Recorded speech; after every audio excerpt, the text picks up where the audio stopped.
My skin is my sin.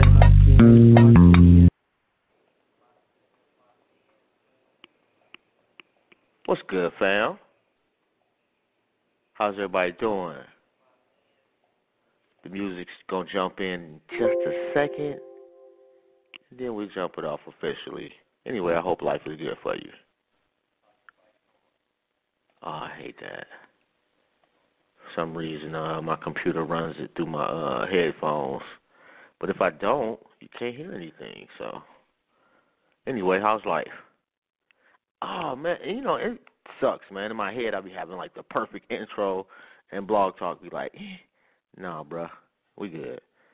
And I generally can't check the, all right, we good. Yeah, all right, bet. Anyway.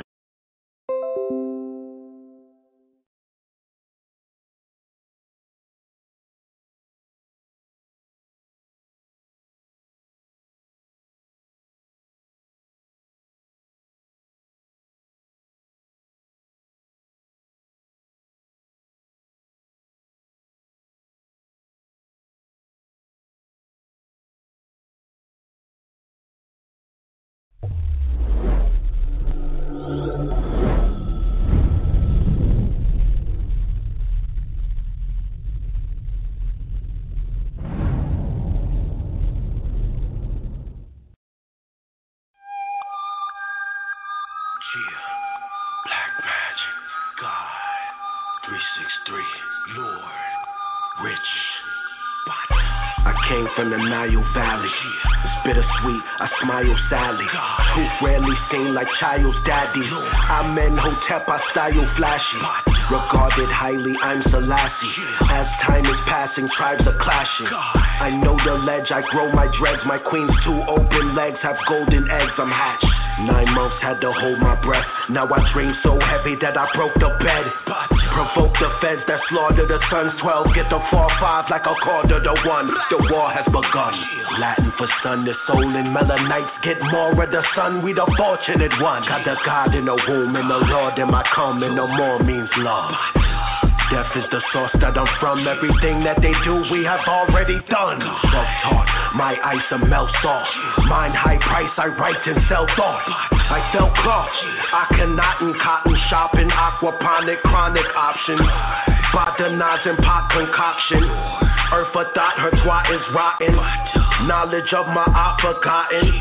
Watch the conscious sovereign doctrine. Not dishonest prophet goblin. Boxing out the box, I'm boxed in. Black magic, black yoni, black salad. How they turn kings and queens to crack addicts. How they make us lose our sight like bad glasses. They know we invented original mathematics. Black magic, treat home like at Sabbath. I can hear beautiful music and bad static. I attract cash and bags like that's magnet. Last maverick, blast fast like Zab Jab. King Anubis, one eye open like the singer Houston sun to set. Peek through deep illusion. I'm a god with power to make gods and my penis bruise it. He's in tune with Hebrew finger movements. Teach Bruce Lee senior students. Seen the Buddhist state of Samadhi. Your life phases like a wait in a lobby. Stranger than paintings of Dali. Your vast imagination is what's making you godly. I study the form and frame of the body. Under a full moon and created karate. Your gang faker than broccoli. I'm Buffalo Soldier. My role was the Cain in our posse.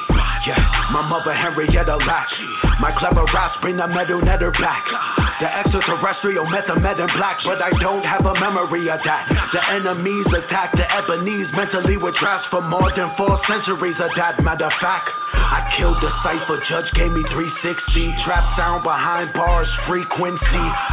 The earth flat like green frisbees. From the tribe of Levi, the genes fit me. Pick niggas at picnics, they pick me. So I picked up a ice pick and pigs bleed. Eat fruit and spit seeds and dirt and water the big trees that grow money and pick leaves. Black magic, black yoni, black salad. How they turn kings and queens to crack addicts. How they make us lose our sight like bad glasses. They know we invented.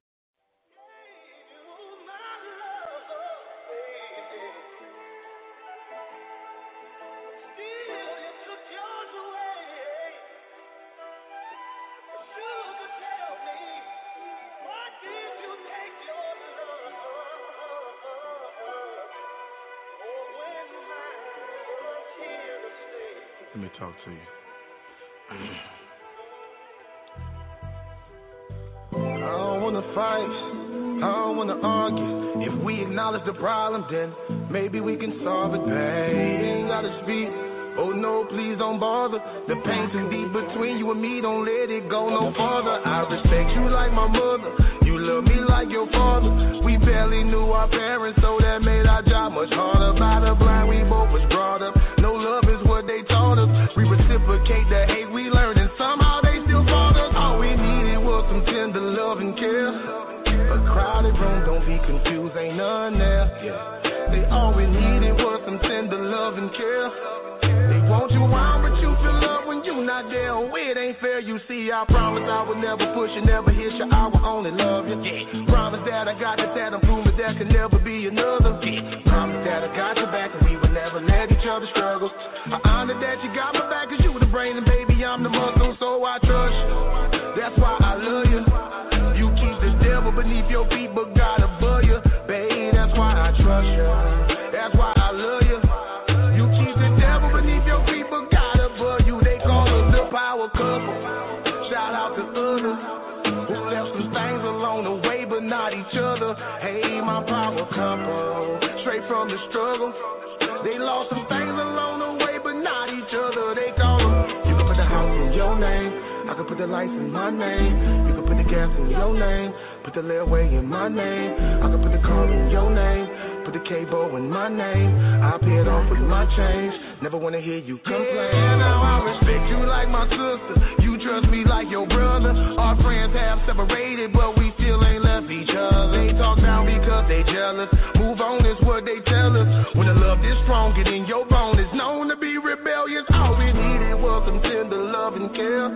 You call on family, for some ain't none there. They all we needed was some tender love and care. You got that love, it's best you keep it, cause it's real. It ain't fair, you see. I promise I would never push you, never hit you, never disrespect you. Promise that if ever drama, I'm the one that's coming to protect you. Promise that I got your back, and if you ever feeling any pressure, I honor that you got my back, cause we unstoppable when we together, so I trust you. That's why I love you. You keep the devil beneath your feet, but God above you. Babe, that's why I trust you. That's why I love you. You keep the devil beneath your feet, but God above you. They call us the power couple. Shout out to others. Who left one thing along the way, but not each other. Hey, my power couple, straight from the struggle. They left some things along the way, but not each other. They call us the power. You can put the house in your name, I can put the lights in my name. You can put the gas in your name, put the layaway in my name. I can put the car in your name, put the cable in my name. I pay it off with my change, never wanna hear you complain.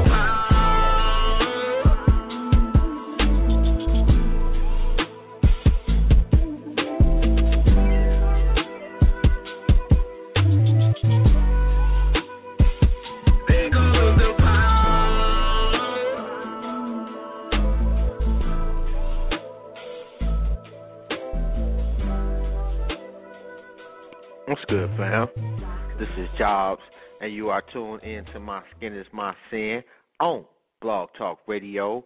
From goons to gods, we welcome everyone. We only have one rule, and that's be respectful. Shout out to you. Shout out to your family. I hope life is good. And if not, I hope that we can offer you just a little bit of reprieve for a minute or two or however long you decide to hang out with us tonight. I'm not sure where to plug at. Hey, what's up with that, bruh? You know, you ain't answer the phone. I hope you good, bruh. You know, whatever. We'll keep it moving because we got to. You know, and y'all know we really don't talk about much for the first 15 or so minutes of the show anyway. And I don't even know what's on my mind, to be quite honest. I'm just in one of those like moods. You know, if it's something you would like to talk about, the number is 347-855-8692. And shout out to anybody that's listening on YouTube. Shout out to anybody that's listening on Twitch, on Facebook, because we are live streaming on all those platforms, as well on Blog Talk Radio. And damn, it was something that I was looking at, and actually it was on Facebook, and I know it was in a group, and I'm not gonna say which group because it's a private. People be wanting their privacy, and I respect that. But and hopefully I can find this post, because basically what the post was about just good advice that people that have gotten from older married couples. And I just thought it was interesting, and it could be helpful to some people. You never know. And I'm not the best at giving, I'm all right at giving advice. I'm not the best at taking my own advice. Matter of fact, I'm pretty tragic at it. I don't take my own advice for shit, I really do need to get better at it to keep it a stack. And if you haven't heard, we're supposed to have Tia Norfleet on the show tonight. That's pretty dope. So and you know how it goes. I'm just waiting on the Queen to call up. And when the Queen call up, we'll get it popping. But what is that? Oh, I'm sorry. I was just looking at my Instagram. And still trying to find this little post so we can chop it up about that. Because I do, if marriage is not easy. And we could definitely do a whole show about that. And quite honestly, you never know. But marriage is not easy. And it's not, excuse me, I don't think marriage should be super difficult either. Like all the time. Are you going to have super difficult times? Yeah. Oh. Speaking of marriage, that's my wife texting me. Anyway, like it's a beautiful thing. It really is when y'all want to work, and when y'all understand that every day is not gonna be some fairy tale shit. You're gonna have some days where you just absolutely hate their ass. Matter of fact, you may have weeks, you may have months. And I think every marriage that has lasted any significant amount of time, it has had a lot of peaks, but there have been valleys as well. And you don't know how long the valleys are going to last. And love don't always get you through. You got to be a little hard-headed. You got to be a little, egotistical. You got to be a little real with yourself. You got to be real with your spouse. Love will only take you so far. You got to put in some work. So if you're married out there and y'all having a problem, think about how you are contributing to that problem. And matter of fact, think about how you are speaking to your significant other. And not necessarily that you're speaking to them negatively, but in understanding them, are you speaking to them in a way where you know they will best receive what you're saying? And that's some crucial shit right there. And when y'all get to that point where y'all good with that aspect of the game as far as being married, everything else seems to just get a little bit better. Because even with your arguments start to change. It's not, you're going to have arguments. No married couple goes, like, if you find a married couple that have been married for decades and they have never argued, they are unicorns, anomalies, freaks of natures. They probably got 24 toes. I don't know. But they are definitely unique. Most people argue, and that's okay. It's normal. Retaining that same argument over and over and over is where it can become problematic. And I'd argue where it is problematic. Because it's no longer that argument, per se. Y'all just in an argument cycle. Oh, yeah. And marriage can be dope, man. Like it's a beautiful thing to have somebody that you can absolutely depend on. That's a fucking phenomenal thing right there. You know, it's a beautiful thing to know that if I go down, my baby got my back. And you things happen during your marriage where your significant other gives you the opportunity to prove that. And you're not only proving it to them, you're proving it to yourself. You know, we all talk about, you know, what we would do if somebody we love, you know, something happened to them, but it happening is a whole other ball game. And when it happens, do you really step up to the plate? And that shit lasts a lifetime. It really does. And generally speaking, you know, depending on the severity of what transpires, if you don't step up to the plate, that can alter your marriage forever. And I'm not even sure why I got on marriage. I don't know. Because it was a topic. Like I was saying, I'm in this group, and I'm still looking for this. It's got to be like 500,000 people in here. So finding a post is probably just not gonna happen. And my dumb ass, I should have just stayed on the post the whole time. But anyway. It's just not going to happen. I did see one thing. They was like the day they met and then the day that he proposed was literally 2 weeks. Am I crazy or is that a bit too much?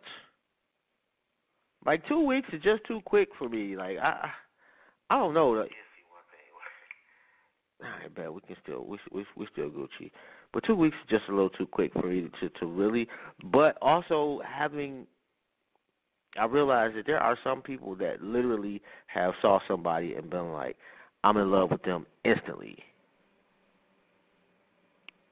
It's happened. And they be together forever. Nah, that's an anomaly. That's some unicorn shit. That's just rare. You know, generally speaking, that is not gonna happen. You know, but I can't dismiss it either.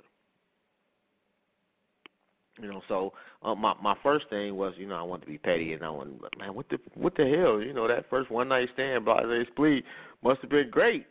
You know, but nah, I had to think about it. You know, and it's been some years that they still married, so they knew. If you think about it, it's a beautiful love story. And let me text Rome and see where he at. Y'all know I can't multitask. Oops, I didn't type. You know where you put the name of who you texted. I was typing the actual text in that area. Man, I could be such an idiot technologically, and I can be so dope at it, man. It just depends on what I need to do. I can't be the only one. If you're out there and you hear this show today or tomorrow or in 1,000 years, and matter of fact, if you hear it in 1,000 years, you are the dopest motherfucker that has ever graced the face of the planet Earth. Matter of fact, dare I say, you are the dopest motherfucker that has ever graced any planet in any galaxy at any point in time. Shout out to you and your family. I hope you have a good one. Oh, and share our shit. And if you want to call up, the number is 347-855-8692. And I'm going to keep it a stack with you. I have not spoke to Miss Norfleet today. Or communicated with her. But you know how that goes. Anyway, wow, I've been running my mouth for 20 minutes.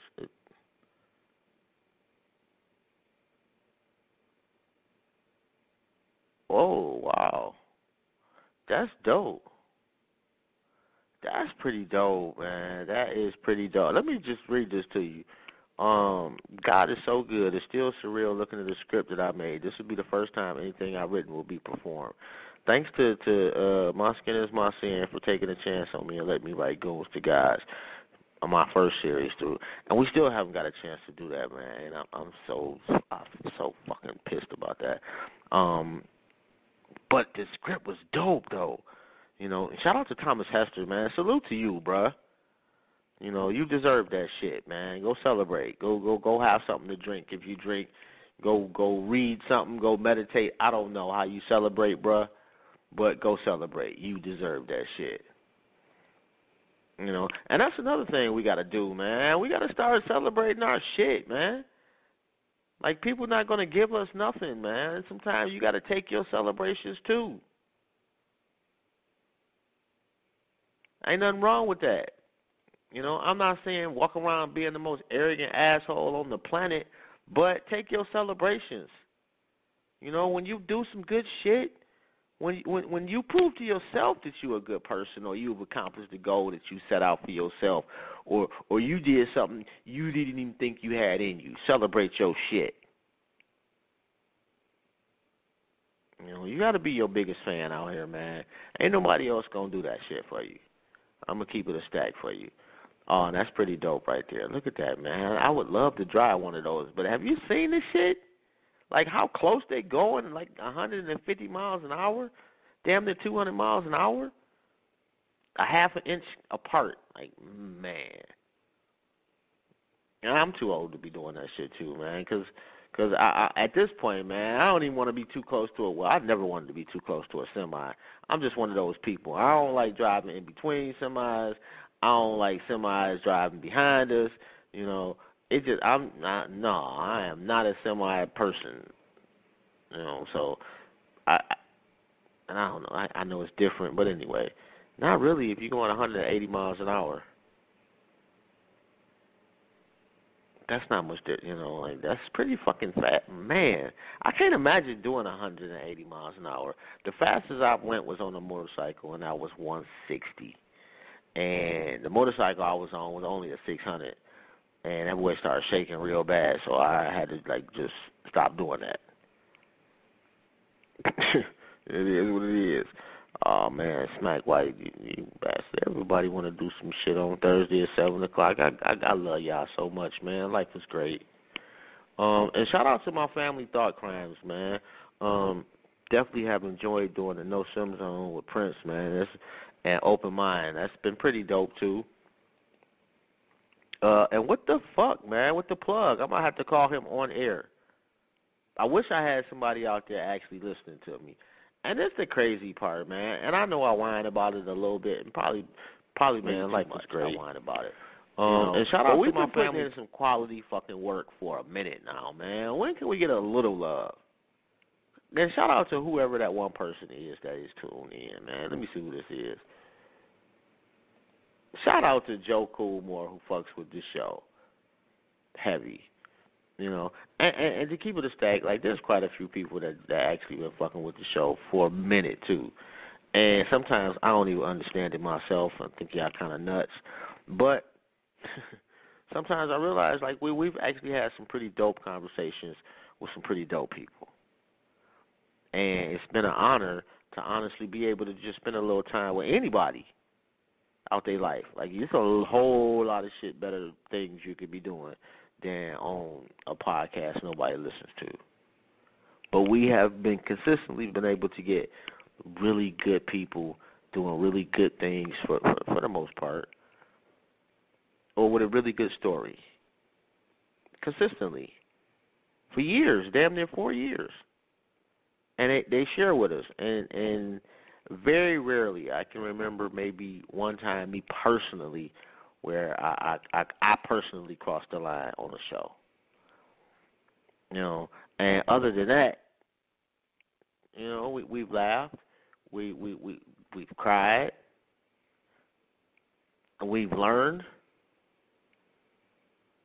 You know, and every Thursday at 7 p.m. we've been consistent. And I'm not hating on nobody else's shit at all. It's a lot of dope shit out here. And I be checking people's shit out. You know, I'm not the biggest, you know, consumer of other people's podcasts. Because I don't like to feel like I'm being influenced. And B, a lot of times it's hard line in one way or the other, and I'm just not a hard line individual for the most part. I have some areas where I think I'm like most people. I think, I don't know, and tell me if I'm wrong. But I'm not extreme in too many of my views. And I don't even know, and I don't even know who's defining extreme to keep it a stack. So my level of extreme may vary from your level of extreme by a galaxy. So I don't know. And right now, man, I'm just pretty much rambling, trying to just buy some time to see what's up with Miss Norfleet. I'm just pretty honest about this shit. Because I understand life happens to people. I remember the first time somebody didn't show up. And I was so angry at them. I was embarrassed. I was disappointed. I was mad. The whole nine. And I forgot what exactly happened. Oh, damn. I'm sorry to hear that, Queen. I hope you're feeling better. And anyway, like it ended up being some real life shit, and I needed that though because, for one, I wasn't humble enough, I guess, at the time. I'm not sure, But for two, it things have happened in my life. Nah, nobody's trying to interview me or anything like that. And I think most people try to be where if they tell you they're going to do something, they do it. And generally speaking, if they don't, it's because something happened in life, and it's just unfortunate that you happen to be dependent on them. Oh, snaps! And we good. I think we are. That's pretty dope. And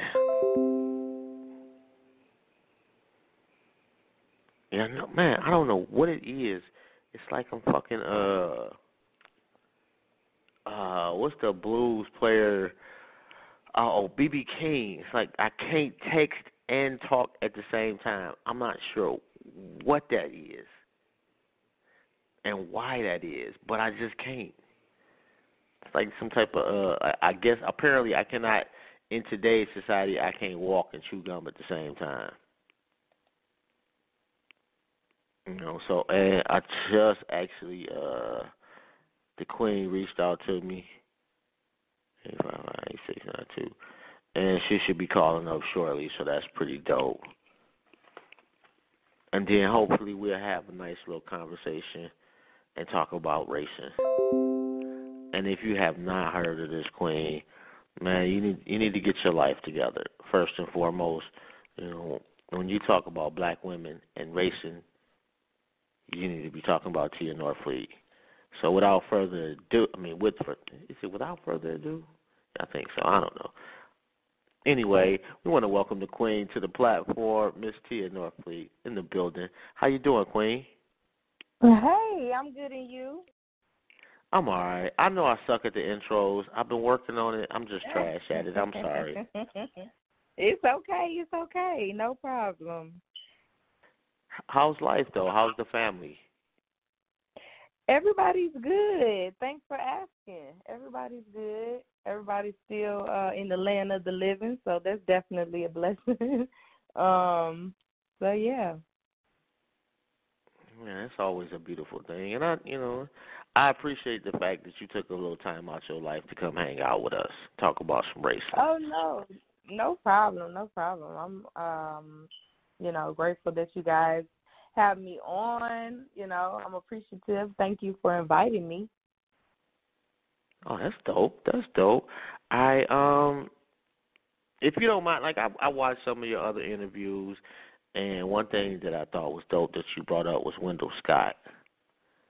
And people don't know. Like, dude was like I was watching a video, and this cat, not only was he racing, he was his own pit stop. He got out, changed the tire himself, got back in, and damn near won the race. With a whole bunch of white folks talking about killing him. Yeah, well, you know, at that time he really didn't have a choice. You know, a lot of people didn't want to quote unquote work with him because I would assume that they felt like they were working for him. So, yeah, you know, so I mean, I don't believe he really had a choice, but you know, just the dedication that he showed and just, you know, the willpower is just so inspiring, you know, that he, despite all obstacles thrown at him, he still went for it. Even though, you know, it started off as bootlegging, running moonshine. And it turned into something, you know, it created a skill within him. And, you know, even the sport itself started off as bootlegging. So just his story alone and his tenacity and just everything that he, you know, went through. And despite all that, you know, he still went for, you know, what he wanted to do. It is definitely inspiring to, I would think, anybody. Kind of reminds me of you. I can't imagine, like, just how many, especially, you know, young sisters that you have inspired to even think about racing. Right. You know, that's my whole I'm sorry, go ahead. goal. Oh, I'm sorry. Were you finished? Yeah, go ahead. I'm sorry. Yeah, that's my whole, you know, goal is to open up the doors for people like that look like me within the motorsport industry. We have yet to bridge the gap between urban and motorsports, whether it's NASCAR or any other motorsport. And what I've learned, you know, just realistically, and I'm not going to sugarcoat it, is it's sad that most black people, we have to pay to drive, and most Caucasian people, they get paid to drive. So right. That's what I've been dealing with for a while, you know, just trying to find the sponsorship, you know, because a lot of people don't even realize that this sport is unlike any other sport. It's a sponsor-driven sport. It takes money. It takes a financial backing to do anything in this sport, even just to practice. And people don't really understand the business side of it. And I get a lot of slack sometimes because of their ignorance. And it's not because they don't like the sport, but they don't know anything about it because they don't have anybody to identify with. We don't have anyone to identify with, so we don't know how the business works like we would an NBA or a foot or NFL, you know, because we don't have anybody to root for. We don't have anybody that looks like us that's in it. And that's like there's no salary level. cap in racing. No, I mean, you get in where you fit in, and, you know, a lot of these drivers, just to keep it 100, they have the mentality of the 80-20 rule where they're doing 80% on the track and 20% off the track. And I'm like, yo, you have to do just as much off the track that you do on the track. And a lot of them don't understand it because all they want to do is drive, and they don't know the business of motorsports. So luckily for me, I had a father that taught me both. And, yeah, my whole thing, you would think that it'll be, you know, a no-brainer for a company to get behind me, but, you know, it's like everything I've done up to this day, we've done on our own. We've never had a major sponsor. I've never had anybody put any money up really to, you know, propel me to the next level. So I'm just out here just hustling and grinding, using my brain to try and get me to the next level within this sport. How much money would so it take? So it's definitely an uphill battle. How much money would it take? It really just depends. depends. With the climate of NASCAR specifically at the moment, the climate has changed within NASCAR due to, just the lack of inclusion and the lack of diversity. That's not what America looks like right now. Most drivers, like an average driver or a real NASCAR fan that's been a fan from the beginning, their kids and their grandkids are following our trends and listening to the music we listen to, and are looking to us for they're following what we do. So by NASCAR not including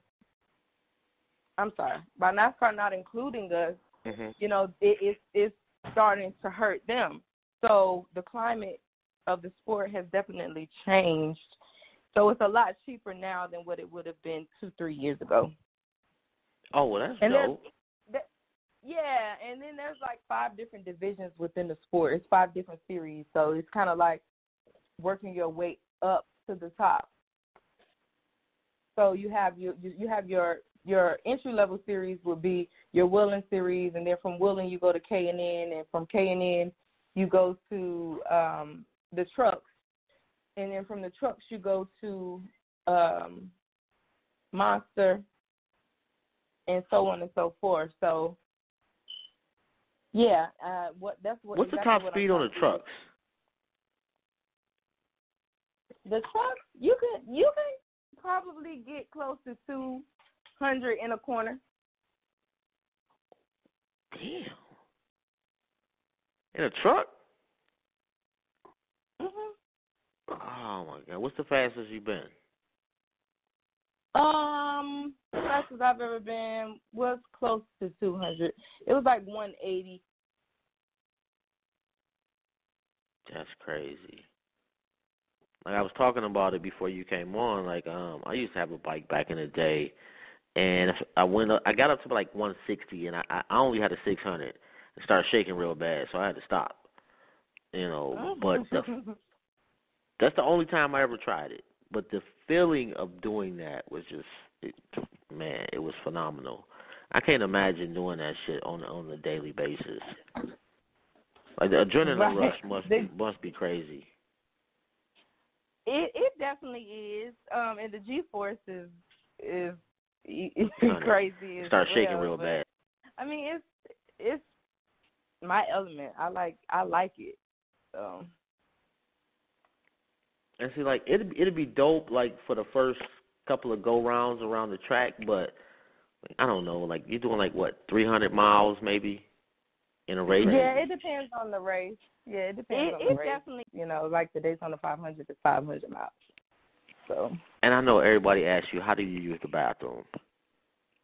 I'm sorry. Well, there's a couple different things that people do. Some people depends. Some people actually use the bathroom on themselves, and by the time they even finish, it's gone. Or just me personally, I just try to use the bathroom before I get into the car. Oh, my goodness. Either one of those. Oh, you just get out the car. Sometimes you gotta do what you gotta do. Oh, that's nasty. Hey, but I that's bad. So what's the best advice that your father gave you business-wise? Business-wise, not to compromise who I am. Like, really, like me. And not to conform because of the people around me. And to always believe in myself and not to let anybody use me. That's powerful right there. Yeah, that's a good one right there. When did you start driving? I started actually driving at the age of 7.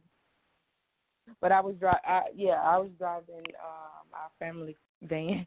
At like 7? 7 or 8 years though. Mhm. Yeah, I was in karate, and my dad would, his bet against me would be, if you win the match, I'll let you drive home. So. Yeah, I'm rocking the big wheel at 7, proudly. Yeah, I mean, at that age, I was sitting in his lap, and then I started just driving on my own. Yeah, until I ran into the porch, and my mother didn't know that I was actually driving until that day, and yeah, she tried to just cut that all the way out. You didn't hurt yourself, did you? No, no, I didn't. I didn't hurt myself or anybody else. All right, that's dope. That's dope. And I don't feel bad laughing, but that's got to be that's something to see right there. 7-year-old running into the porch. Right. Oh my goodness. So outside of racing, what do you do?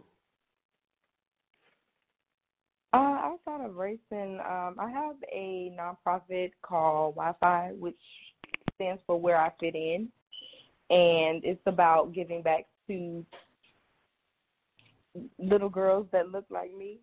I want to groom my own drivers, but it's also about teaching them self-confidence, vision and goal setting, and just teaching them about the business of motorsports. And then I also have an upcoming podcast called Glam Garage, where I would be basically getting pretty in a dirty place. But just having a roundtable discussion about different topics, whether it's celeb news, whether it's about cars, sports, and just male-dominated fields that they don't expect women to be a part of or be in. And just really just showing that even if you are in a male-dominated field, you don't have to be butch, but you can definitely be, dainty and pretty and glamorous as well. That's a beautiful thing, too. I like to see that. And, there's just the strength, the resilience is a beautiful thing. And just, like, the greatest example is a great example. And you like the epitome of that. And so do you have, like say I want to learn how to drive. Can I call you up and say, okay, how much do you charge to teach me how to drive? At the moment, I don't do that, but I'm going to have to put that on my list. Yeah, well, I'm gonna take a fee on that one. That'll be 12%. Okay. I don't know what the charge is. Just send me a jacket or something. I got you. No. Man. And my thing is, like, I just like to talk to people, and talk about life and how whatever it is that they love to do has affected their life in both the good ways and in the bad ways. And what would you say would be the negative effect of you racing has been to your life? I would say the negative effect is just the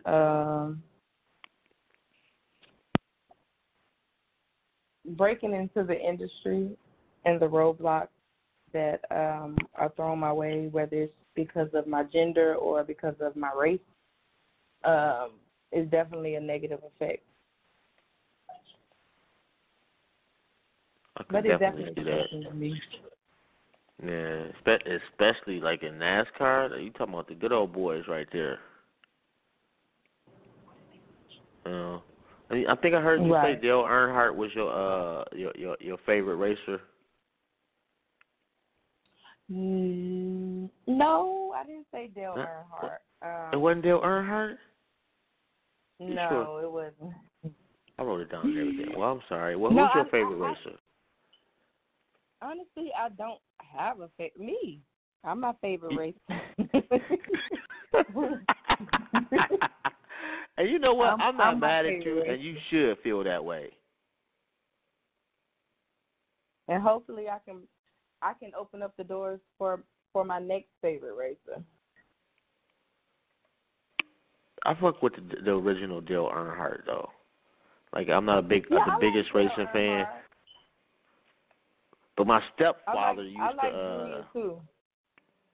You like who? I said I like Junior too. I think he was more hype than talent. Yeah. No, I just like his I like his him as a person.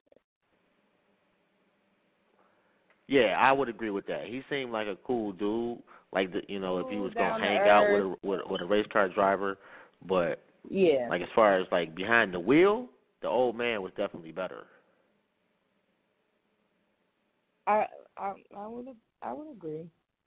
Yeah, other than that, it's a couple of like my stepfather is like into racing, so every time I go go back to mom's crib, he got a race on, and they used to have a little race car, not a. I don't think it was like in a series per se, but in Michigan there's a track they would go to. So I'm a little interested in it, and I'm actually too scared to do it. Like that's too fast and too close to somebody else to be going. Like, do you have time to look over your shoulder? Is it somebody telling you go left, go right? How does that work? Yeah, you have a crew chief.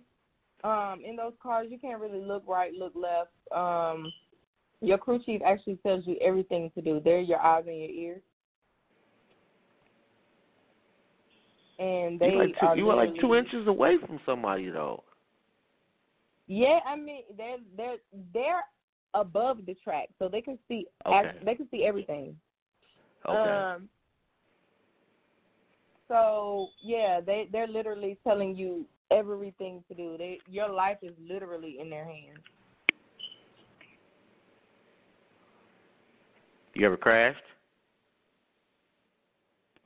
No, not yet. Oh shit! Don't say yet, then. It's probably bound to happen, especially with the ways that I drive. I don't go to the extreme with my driving where I'm just reckless. But I do try to push it to the limit. So I mean, people wreck all the time. I've wrecked in a regular car, so I mean,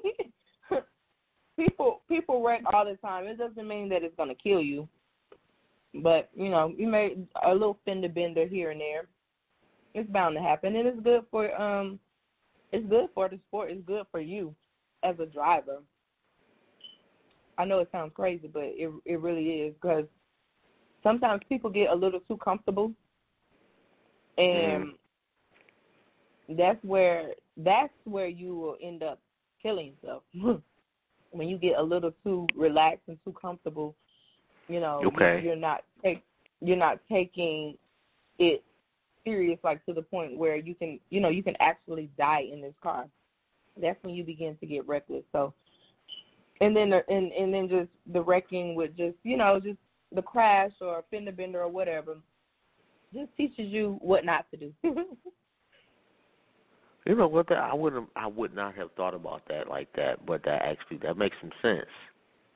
Kind of, not nothing serious, but something to just let you know, hey, this is a whole ass car you in. Right. I'm not trying to get into a wreck where I'm gonna be seriously injured. When I say I expect to crash, I don't mean in a horrible, horrific crash. I mean like a fender bender, or run into the wall a little bit, or kind of fishtail, out or whatever. But yeah, because that teaches you, it teaches you a lot. It teaches you what not to do. It teaches you the skill of how to bounce back. So yeah. So is there like an art to crashing that they teach you though?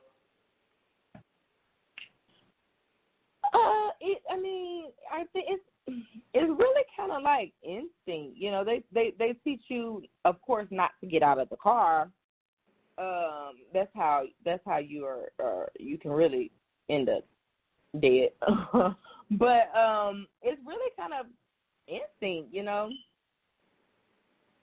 It doesn't matter how much you learn.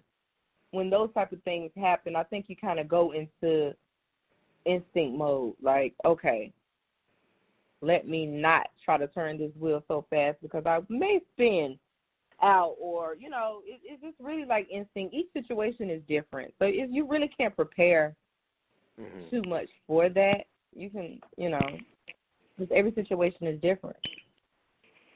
So what's safer, NASCAR or Formula One? As far as the cars. I mean, they're both dangerous. I mean, Formula One is going way faster than NASCAR. So, and now that NASCAR has fiberglass bodies, I mean, I don't know. I which one is safer? I'm not really sure. Because they're both going fast as heck, and Formula One is going way faster. I mean, they both can end up ugly. So I've seen some crazy ass crashes in Formula One though, and dudes got out and walked away. Right. And they got the open Formula top One, too. Yeah, that's the thing about those. It's like the open top is kind of like suspect, but I don't know. I don't know. I think they both can be dangerous, and you just have to know what you're doing in either one. I really want to do Formula One. I was just about to ask you that too. They make some bread too, man. Formula One racers. They do. Hey. They do. What's the brother name out of England? Lewis Hamilton. That's the guy right there. And he clowning too. He's such a beast. Like he he is a beast. Like he is. You know what? He's not a NASCAR, but he is literally my favorite driver because him and I went through a lot of similar things because of our race. Mm-hmm. You know, they try to, you know, blackball you or, you know, do all these crazy things because you're black. But the way that he just took that and ran with it and just used it as fuel to, you know, be he's literally the best. He's won 5 championships back to back. Like he's literally the Tiger Woods when Tiger was in his heyday of Formula One. And it's like they try to stop him, they try to knock him, they try to do all this stuff. Every time they try to do that, guess what he do? He just win. So it's like, okay, y'all doing all that for what? At the end of the day, I'm winning, like literally. So I love him. Yeah, that dude is clowning. People do not know about him too. You know, like that's. Let me see. What was I think I watched maybe like a little bit of the Le Mans a couple of times. You know, the endurance on that shit was pretty dope. You know, but I kind of like I don't know what is it Baja Racing? They got the big ass tires. Oh my God! I was just about to say that because I'm actually being approached right now to do Baja. You literally took the words out of my mouth. That's dope right there. That's confirmation right there that you even said that. So I'm like, okay. See, it's meant to be. See, you were supposed to call up when you called up. I was supposed to say that. Now you're good. Go make that money and win. I'm good. And it shit looks just fun, though. Yeah, it's an endurance race, though. But, you know, you kind of switch out with teammates. But, like, they have the Baja 1000. No, or is it? Yeah, 1000 in November, where you're going from California to Mexico. You're doing 1,000 miles in the desert. Okay, that's crazy right there. Yeah, it's like So how many miles you responsible for? 500. Wow. I mean, if it's you and a partner, y'all switch out, and you do 5 and they do 5, or however you guys wanna work it, I guess. But I'm going out to California at the end of the month specifically for that. So that's crazy. That's pretty fucking dope, man. 500 miles, but you get to go any speed limit. You're in the desert. There ain't like no cops out there. Right. And it's off, like, it's off road, so. Right. It's not really, I mean, even though you still have your dangers because you have rocks that you might not see up under the sand that might just toss your ass, just toss you over or flip you over or whatever, but I'm with it. How many days is that, though? I think it's a 48-hour race. Yeah, your boy. I had to be asleep by 9 o'clock. Like, we got to shut it down. I'll be up at like 3 o'clock in the morning, though. You actually get to do that, though. Some of them, like some of the teams, they have helicopters. So when your partner is racing, you're in the helicopter sleep going to the next destination to meet them. So they making that much money in Baja racing? They got a personal helicopter? I mean, I don't know if it's personal. Well, this specific person, I know they have the money. But I don't know if all the teams have that, privilege or ability to do that. But, yeah, pretty dope. I'm excited about it. I think it'll be really, really dope. That's what I'm trying to get myself together, get my endurance together so I can just go out there and kill it. But hopefully it comes to fruition. It's just crazy that you even mentioned it. Yeah, keep me posted on that one. I hope that shit works out. That'll be dope. And hopefully it's on TV somewhere. We can check it out and support. If not, I'm going to make me a station. You might as well. Enough social media where it's going to be seen for sure. So let me ask you this: why aren't black celebrities supporting you? I think because a lot of them don't know about me, and then you have the side where a lot of them never heard of me, and then you have a lot of them where they don't want to be the first to jump in. They'll jump on the bandwagon when somebody else jumps in. I've dealt with that a lot. But that's just the world we live in. So whether they rock with me or not, I'm still gonna, push because I know at the end of the day what I'm doing is not about me and it's bigger than me. And, they'll eventually want to ride the wave. But then, it's gonna be a little different. Price is gonna go up. I'm not bad at that. I'll be playing the shit out of this podcast over and over and over too. Like I remember when.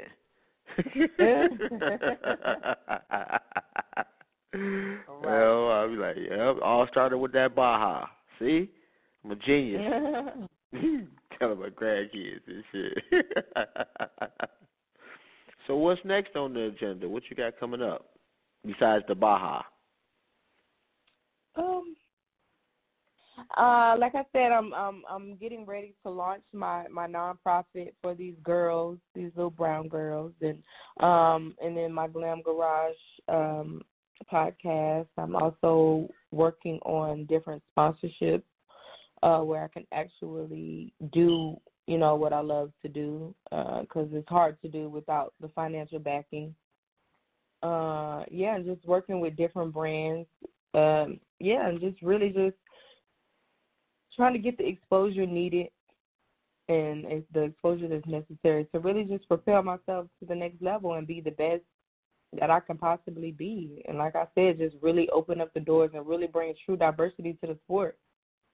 That's one of my main goals, getting on the track and utilizing that platform to make a difference.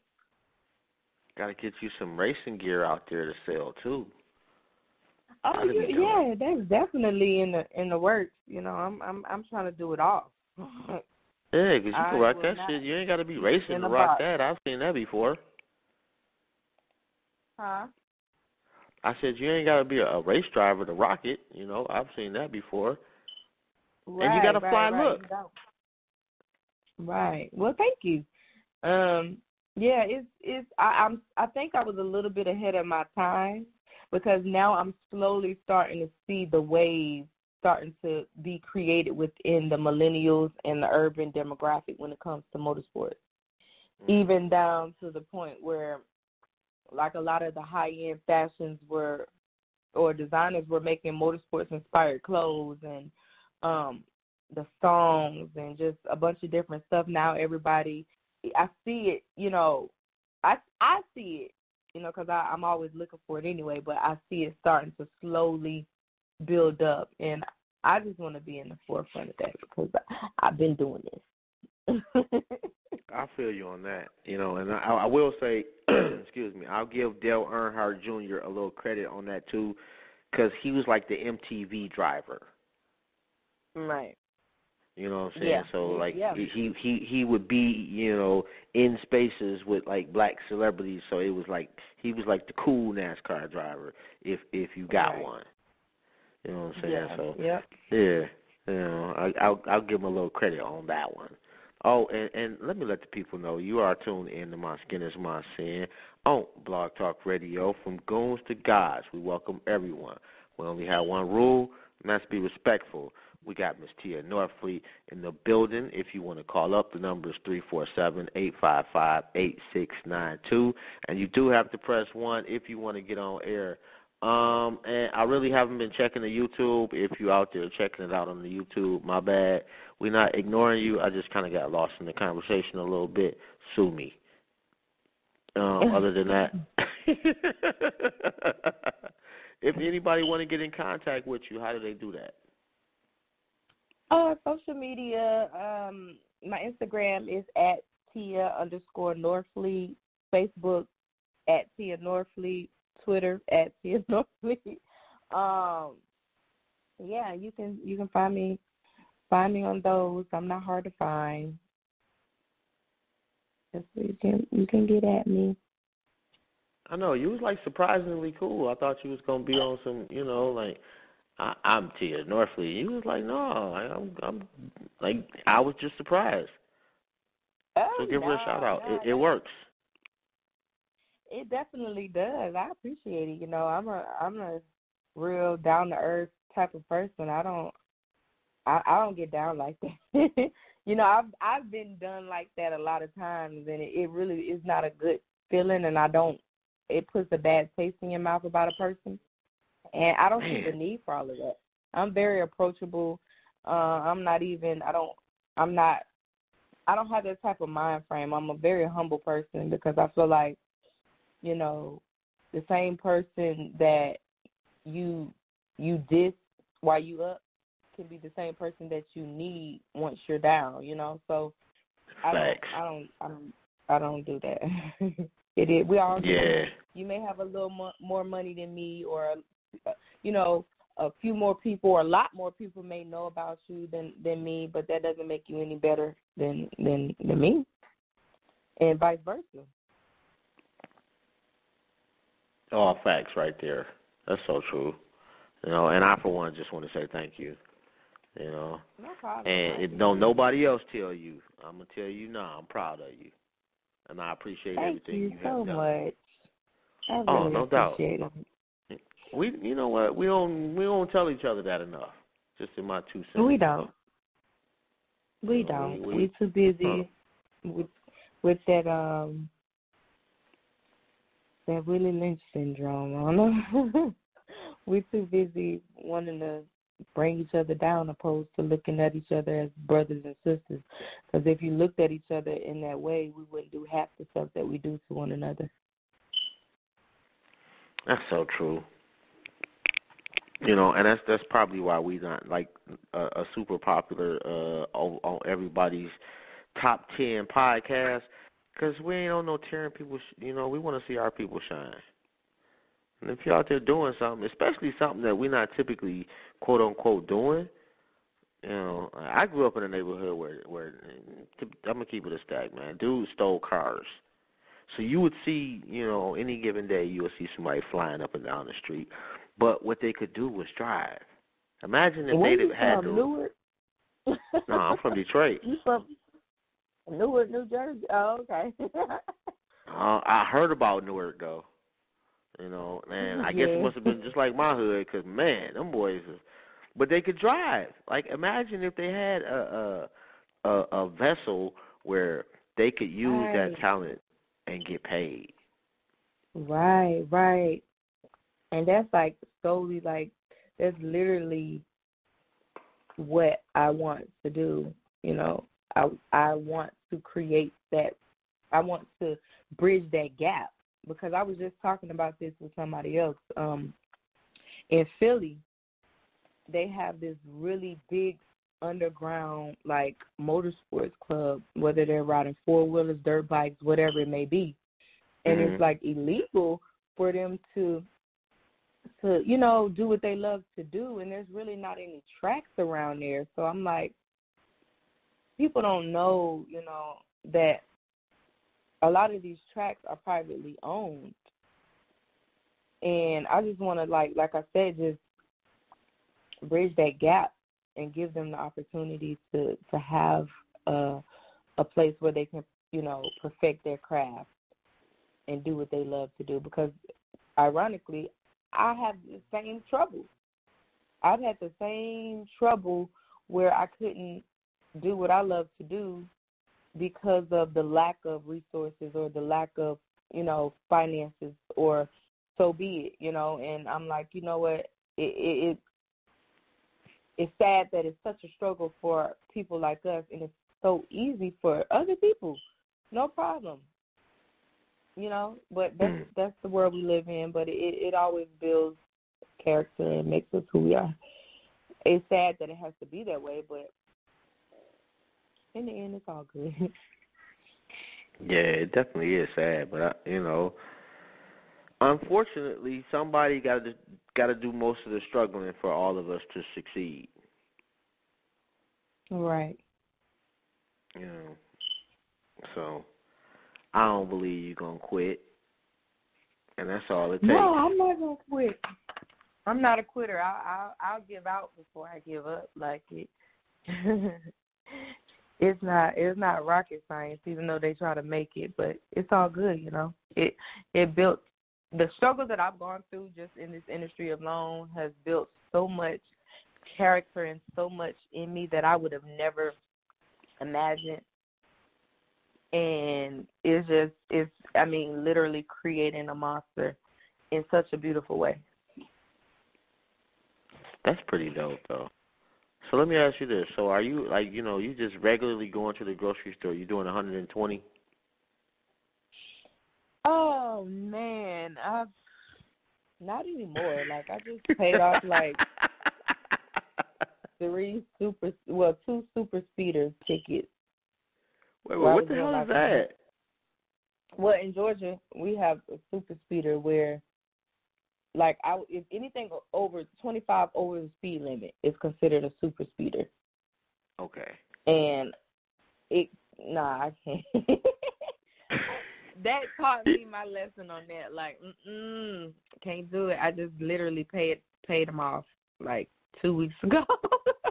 I had super speeder tickets, and I was going like 105 in a 55. Oh. So, yeah. They Man, I would be putting the imaginary brake on every 12 seconds. They were ready to. I thought I was gonna go to jail. Hey, some places they will lock your ass up for that. Yeah, they will.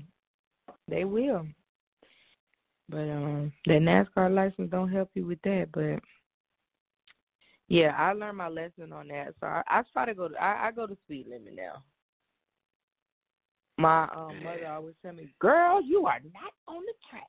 You better act like you got some sense." I'm like, my bad. I'm sorry. What does it take to get a NASCAR license? Excuse me. NASCAR has their own set criteria. There's a list of things that they require you to do. Be up to speed. How to get in and out of a corner.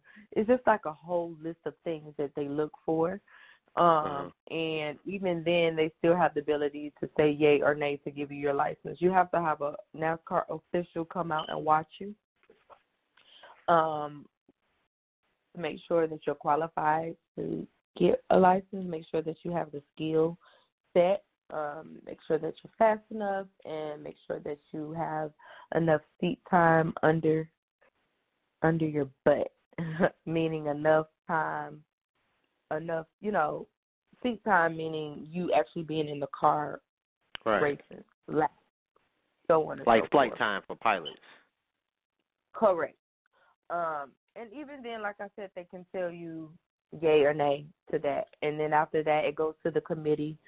They decide if you're qualified, and this is after an official comes out and watch you. Like literally comes out and watch you as you're doing your thing. And then after that, if you pass the test, you just you pay for it. And then they'll send you your license, which is signed by the CEO of NASCAR, and you're an official member. But it's not like they're not just giving them away. So it's not like you just going in there and then boom, right? Let me pay this money and I'll get my license. If that was the case, everybody would have one. That would be kind of dope, though. I'd get one. I wouldn't drive, but I'd get one, though. Pull it out at the bar like, yeah, I drive for NASCAR.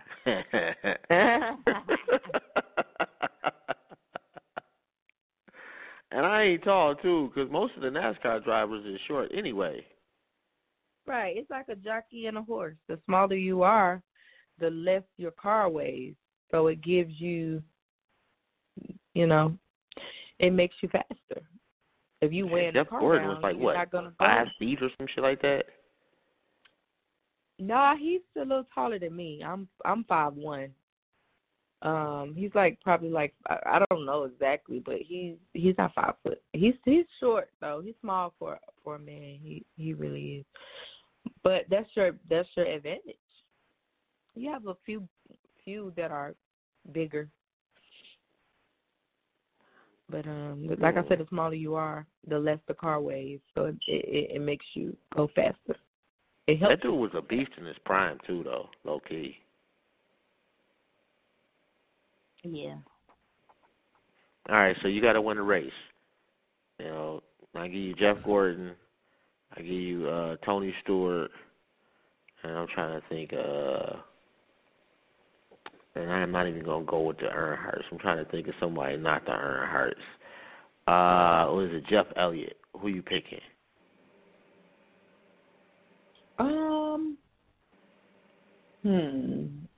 Jeff in his prime? It would be between Jeff Gordon and Tony Stewart. I would say Jeff Gordon. I don't know. I don't know if Tony was a beast too. So yeah, I'll probably go with Jeff. He was an asshole too. I kind of like Tony Stewart. Yeah, I like Tony Stewart too. Jeff Gordon was Mr. All-American. Hey, I want to sell you a Coca-Cola. And Tony Stewart was like, bruh, I just came to race. And he'll race anything. I think he was still racing midgets when he was doing NASCAR. I think he hurt himself doing that too. But it's pretty dope, man. Like that you can do when you can do something that you love and support your family.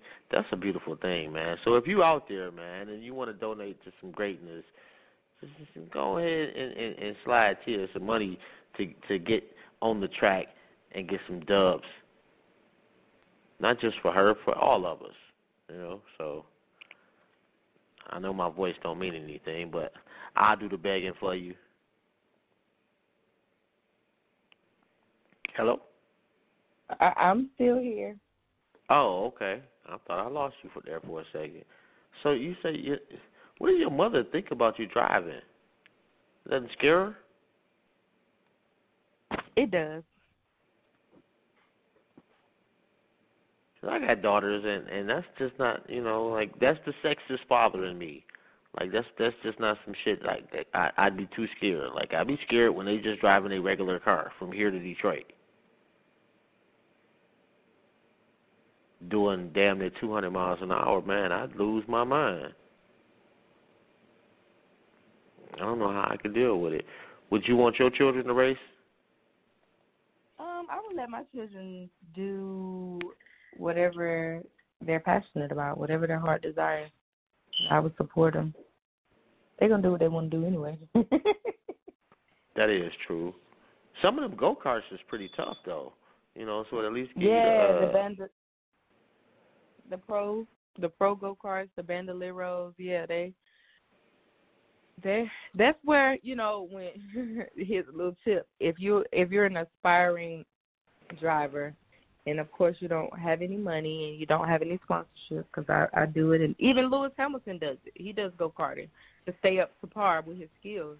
That's definitely the first step. Get into your go-kart. That's what most of the drivers do to keep their skills up to par, to, just know how to handle a car, get in and out of the corner, so on and so forth. We tend to do go-karting. And I wouldn't even have thought of that. Like, it just seemed like you're just playing around, but some of the go-karts, like, I don't think we got, like, one of those professional go-kart places here.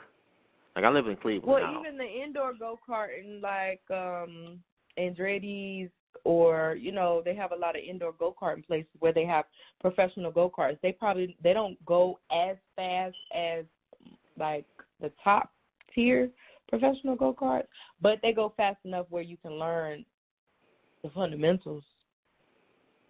Now, what's a top-tier professional go-kart? What's that maxing out at? I mean, they would go a little faster than the indoor go-karts. The indoor go-karts, I don't know exactly how fast they go, but, like, some go-karts are going 60, 70 miles per hour.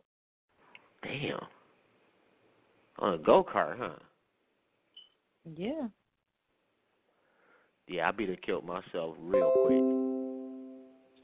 No. You're pretty protected. You have the bars and stuff like that, and they're not as they'll flip, but it's not as easy to flip because of how they're set up. But how about motorcycles? You ever raced a motorcycle? No, and I don't have a desire to. I'm good on the motorcycles. There's no wall. There's no roof, no doors. I'm okay on that. I'm straight on that. And then I've seen some real damage happen to a person, like, on a motorcycle. So I'm good on the motorcycle. Yeah, those can be pretty ugly. When they crash, it's bad. It's ugly. Your chances are a little. A lot worse. It decreases. Yeah. Yeah.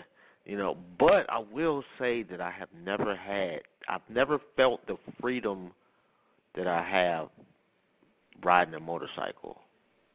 Absolutely the freest I've ever felt. Like, I can even though I'm scared of heights, I can understand how people feel free jumping out of airplanes. Right. And I guess you can kind of equate that to racing too. Like, you're doing 200 miles an hour, like that's something, I don't know, maybe 1,000 people are doing at the same time that you're doing it on the planet.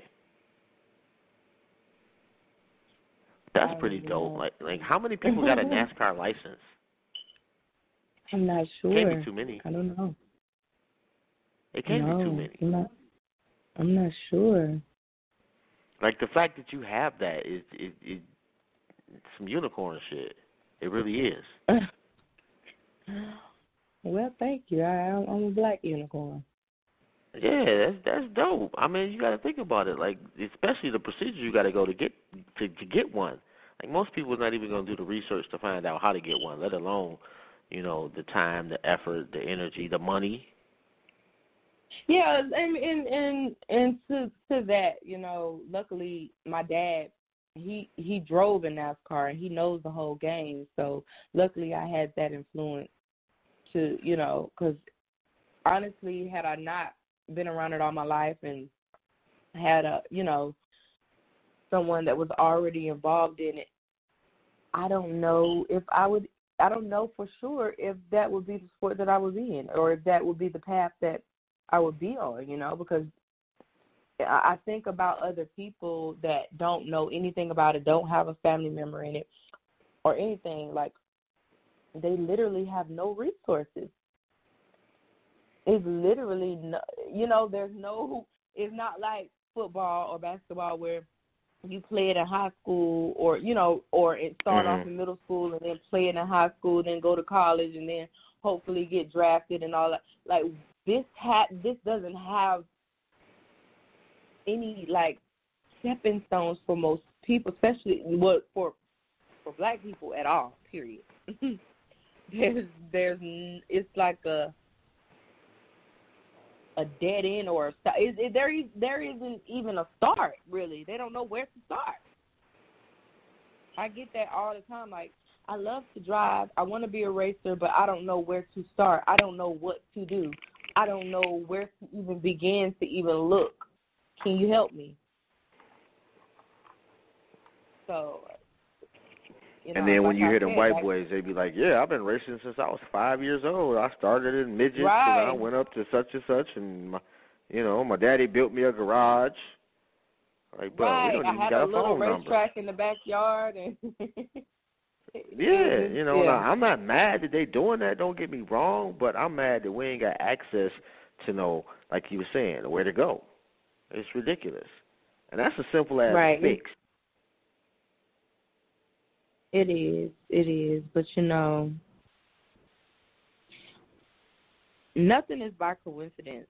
A lot of everything, especially here in America, is by design. So it's just up to us now to take what we know and help one another to build one another up, That's so true. And we'll get better at it. And I'm seeing, even with some of our quote unquote celebrities, just a different wave. I'm seeing, a lot more of them seem to be waking up and realizing. Waking up. We in this shit together. But it's time. It's time. We can't keep blaming. Yeah, we've been done wrong completely. That is established. We know that. We've been done wrong as a people for a long time. But now it's time to stop blaming everybody and take accountability and just use that and be better people. We know we've been done wrong. We're continuously being done wrong. But, what are we doing about it? What are we going to do about it? How are we going to better ourselves for it? How are we going to use that as fuel to build one another up, opposed to keep blaming somebody and tearing each other down? Like, it's time. I see it all the time. And then the kids that are coming up, it's a lot of bad seeds out there, but it's a lot of beautiful minds that are coming. These children, like this generation that are coming up now, it's like they're just on a whole nother level when it comes to certain things, and it's like they've been here before. And it's so beautiful because they're using the resources to be better. They got a whole different landscape, and they're navigating it. Absolutely. We've got to do a better job at giving them better tools. Absolutely, absolutely. I definitely appreciate you having me on the show. It was our honor. A pleasure and an honor to be a part of this, and I'm grateful that you reached out to me. And yeah, you whenever you want to have me again, I'm definitely. I think that's a check, please, ladies and gentlemen. Open, open to it. It has been a privilege and an honor, Queen, and I definitely appreciate your time and your wisdom. And anything that we can do for you here, man, just let me know, and no doubt. And I will be reaching out. Don't definitely enjoyed the conversation. Thank you so much. I really appreciate it. And again, yeah, I'm just a click away. You know, you have a sister now, so. No doubt, so, no doubt. I'm definitely out here for it. I appreciate it. I'm gonna let you go ahead and get back to your life, and I appreciate your family for giving us a little bit of your day. No problem. Thank you so much for having me. No doubt. And peace to you, Queen. Peace to you too. Bye-bye. All right, well that was pretty dope. And shout out to Joe Cool Moore, and Revolutionary Radio, man. Shout out to them, man. Oh, and I didn't say, as always, man, shout out to LiberationMindedMedia.net. That is the family. That is Do the Knowledge Radio, Black I Stand Radio, The Rundown with Renee, and My Skin Is My Sin Radio. And I swear to God, man, Rome, bro, I hope you're all right, man. Hit me up. Yeah, man, you know what? Yeah, golf and tennis, golf more, because at this point, like those sports used to just be expensive. Golf, right? Now you can buy. Like I bought a set of used clubs for $25 before, literally, at Play It Again Sports. So I think the ability for us to have access to golf has increased, especially since Tiger, definitely. Tennis, I don't get into a tennis court. I think is a lot more difficult than a golf course. There are a lot of public golf courses, like tennis courts, like the ones that are public have been fucked up for decades. Grass, weeds, the whole nine. Like if you look at some of the old pictures, like some of the where Venus and Serena was pretty bad. Now it ain't as bad as some of the ones that I've seen in the hood, but generally speaking, you're not gonna find a tennis court except at like help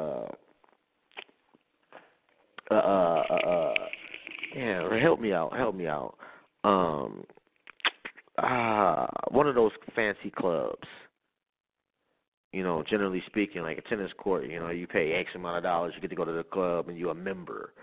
Yeah, well, it's not too many members that look like us. So I think that kind of is the problem with our access to tennis. And I feel you on that too, Joe. Like I like NASCAR in some aspects, but it's a bunch of shit. Let's keep it a stack. And that part is just like, come on, bro. Like I'm not about to go out and buy no NASCAR shit. Now, if Miss Norfleet was, to put out something, yeah, I would support that, definitely. But at the same time, shit, I've been watching SportsCenter forever, and like I said, my stepfather is into racing, so I have watched some races and shit, and man, like some of this shit is crazy.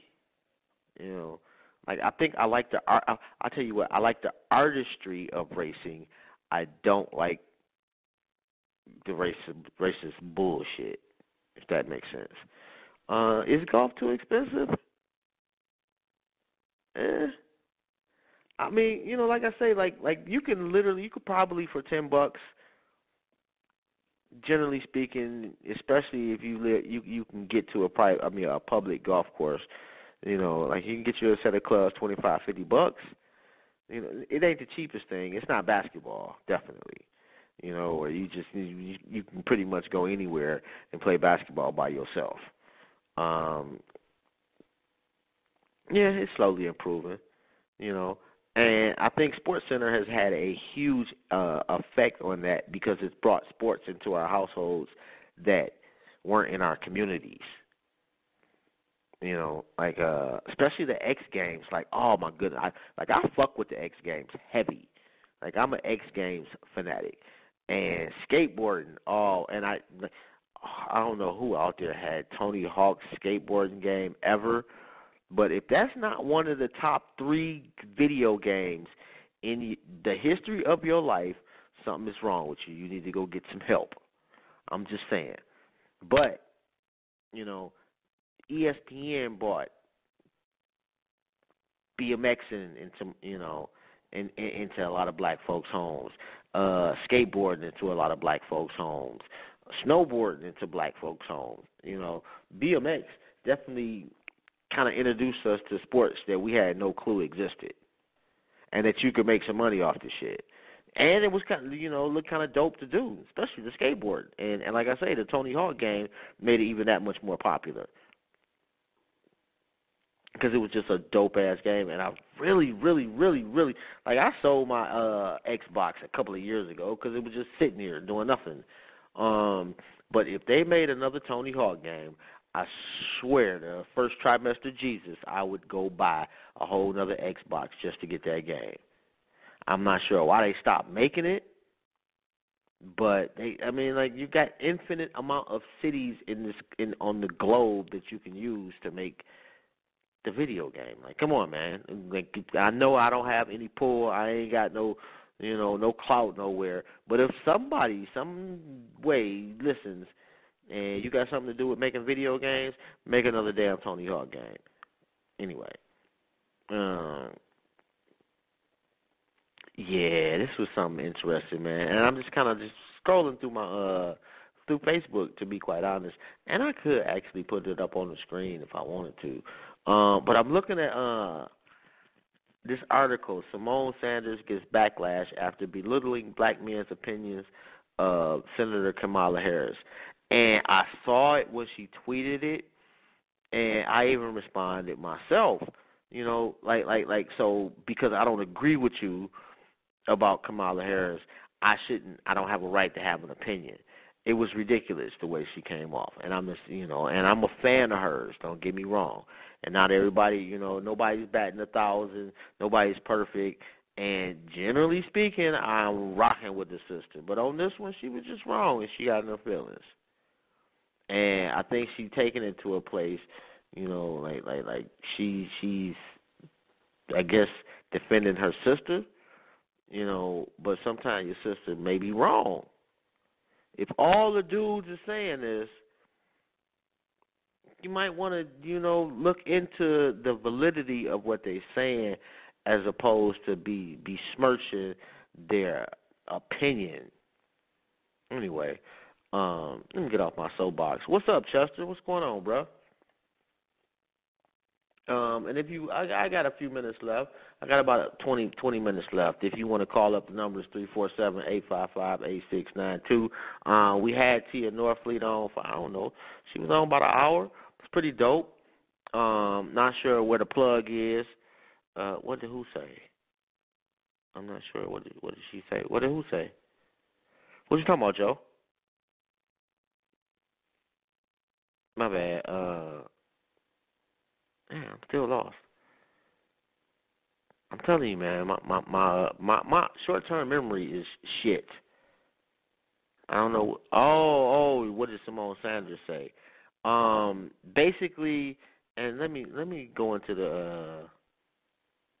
All right. She says she's tired of black men offering up their unsolicited opinions of California Senator Kamala Harris, and now folks are tired of her. You know, like. That's basically what she said. That she tired of black men offering up their unsolicited opinion. Like, come on, you running for president? Like, come on, you got you're too politically savvy to not know that she gonna take hits.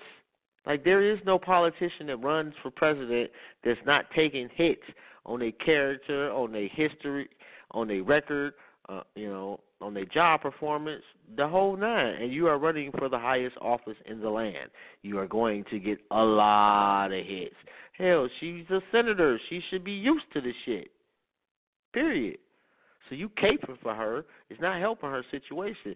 Not that there's anything you're going to be able to do to help her situation anyway. I don't know much about Kamala Harris, but what I do know is that apparently a shitload of black people don't like her ass. I don't know why.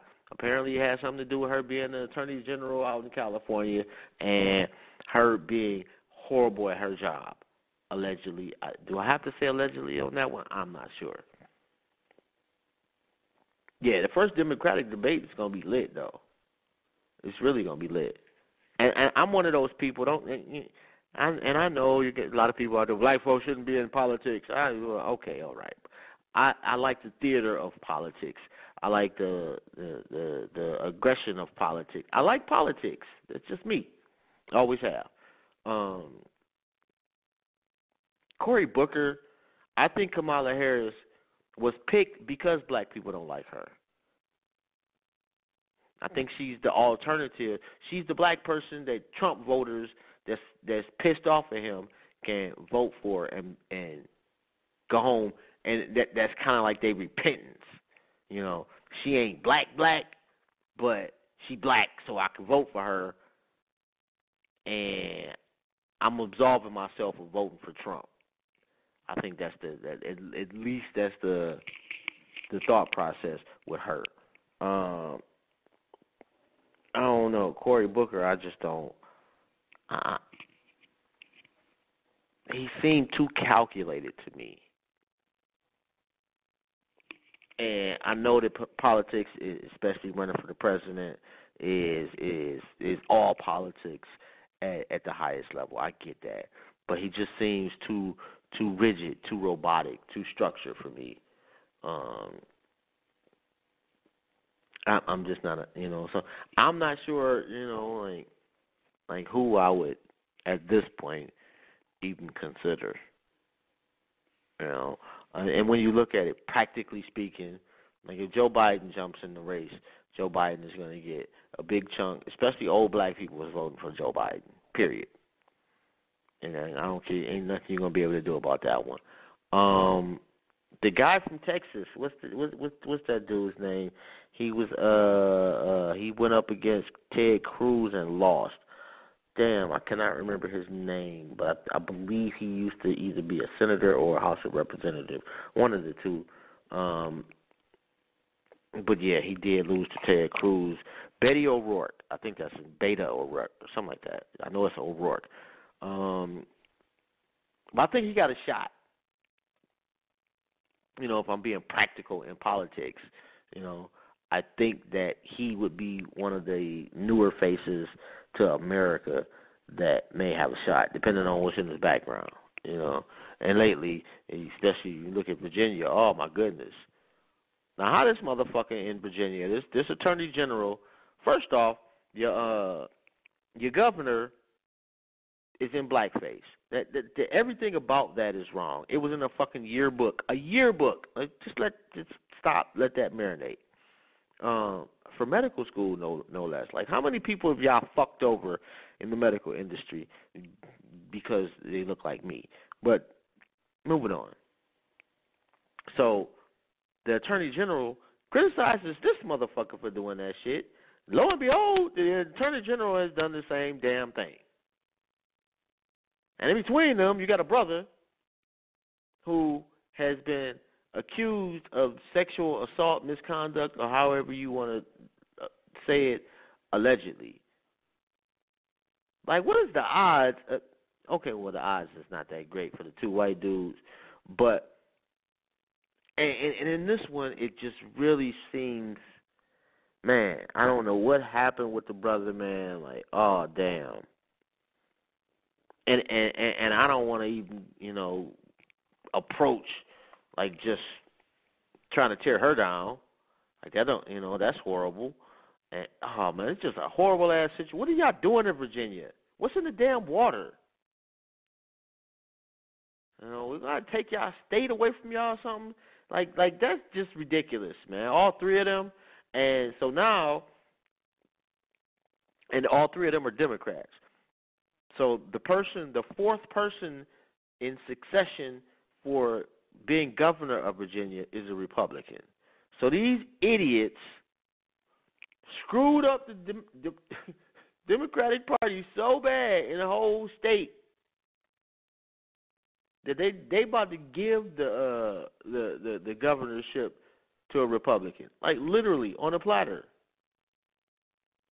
Yeah. Graduate, was it the graduate school yearbook? I thought it was the well, medical school is graduate school, so yeah, same thing. But yeah, like and make no mistake about it, the Democratic Party knew all of this before now. I guarantee you. Like when they vet you for office, especially higher office, and you running for governor, the party that you running under, they look into your background because they don't want any surprises. So you can't tell me that they didn't know this shit already, and they was cool with it because they thought that nobody else knew. And you let this man run and become governor. Apparently, with the lieutenant governor, the woman that is accusing him of assaulting her has been saying this for a minute, and she told a senator a year ago. And this is all alleged. But at some point, we got to realize it ain't these political parties. It's the same damn thing. It's the same, it's just different faces on the side of the same coin. They both doing the same fucked up shit. They both racist, and they both screwing us over. And I'm sorry, I know I went on a rant. This totally had nothing to do with Tia Norfleet. But definitely go support her, man. And support our brothers and sisters, man. And if nothing else, man, hug a black person today. Say hello for absolutely no freaking reason. Just say hello to a random black person. It was revenge, opposition, research by GOP. Right, but what I'm saying is, though, is that, like, if you got, like, I'm absolutely certain that the Democratic Party did the same research.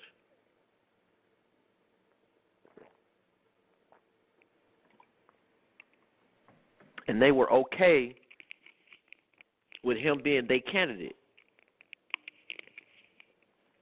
And they eat their own too. Like, look how they did Bernie.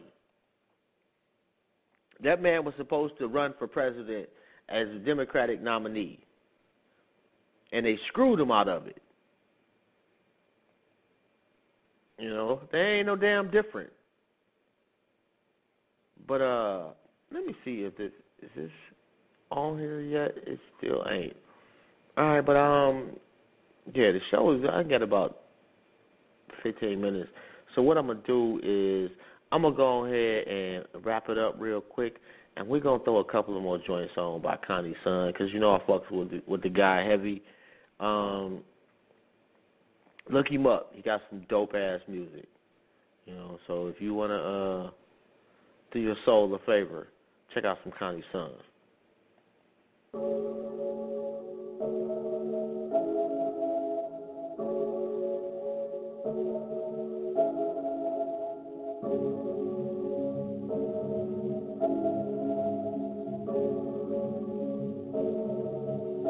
Go hard or go home when you in this game. Always use your blanket when you switch your lane. Grind and work that 9 to 5 to ease the pain. Tell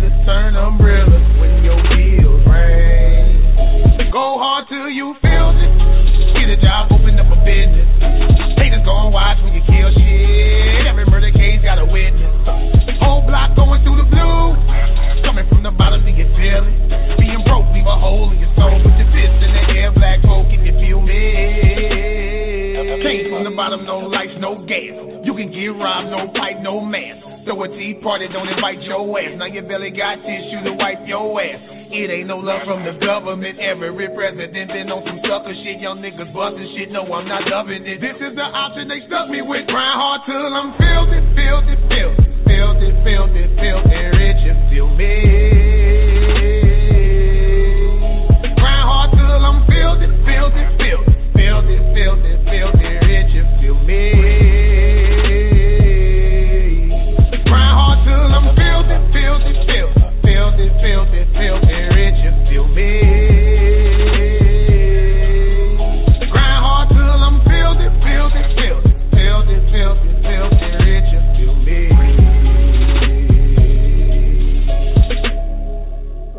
It ain't no love for your brother. It ain't no love for your sister. It ain't no love for no junkie. It ain't no love for the pusher. It ain't no love for the honest. It ain't no love for the real. It ain't no love for the loyal. Looking for love, get you killed. Filthy is what you gotta get. You gotta get dirty if you're trying to get rich. It's back to the mud, cause you gotta show love to all of the ones who will never see this. To all of the kids with no Christmas list. No TV, no bed, and no food on their dish. No father around, now they malnourished. That hindering aid coming from the government. You gotta get filthy. Fuck a job, it ain't no love for the haters gon' watch when you kill shit. Every murder case got a witness. Whole block going through the blue. Coming from the bottom, do you feel it? Being broke, leave a hole in your soul. Put your fist in the air, black smoke if you feel me. Came from the bottom, no lights, no gas. You can get around, no pipe, no mask. Throw a tea party, don't invite your ass. Now your belly got tissue to wipe your ass. It ain't no love from the government. Every president been on some sucker shit. Young niggas bustin' shit, no, I'm not loving it. This is the option they stuck me with. Grind hard till I'm filthy, filthy, filthy, filthy, filthy, filthy, rich, you feel me? Grind hard till I'm filthy, filthy, filthy, filthy, filthy, filthy, rich, you feel me? Grind hard till I'm filthy, filthy, filthy, filthy, filthy, filthy, rich, you feel me? Grind hard. Yeah. Sometime in life, you just get fed up. Some of my family and my friends, I had to cut them off. If you don't rock with me, then I don't rock with y'all. The time that I was broke and you didn't call. When I had to go to war with a whole squad, you ain't get involved. When they don't call, I go hard myself. That's how it is, that's how I'ma live until my death. I gave my love, therefore I felt every single thing you felt. We both went hard together, we played the cards, the game didn't deal. This shit went left, I ain't want nothing else but to see you shine. Yeah, turned you out to my plug to help you with your grind. Hey, he was only front phone, I told him add 5, that was on my name, but then you ran off with the whole 9.